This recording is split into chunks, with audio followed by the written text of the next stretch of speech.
Houston has one of the largest Igbo populations in the diaspora and just celebrated Igbo Fest, which is a celebration of Igbo culture. It was lit. Emoji fire.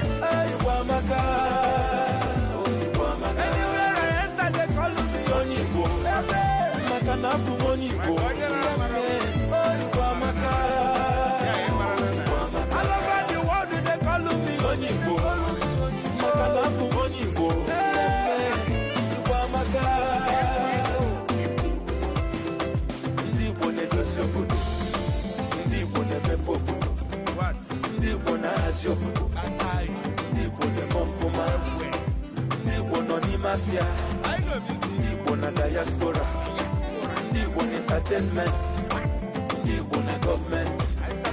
Anyị na-emefesirike, anyị na-emefe kalaka.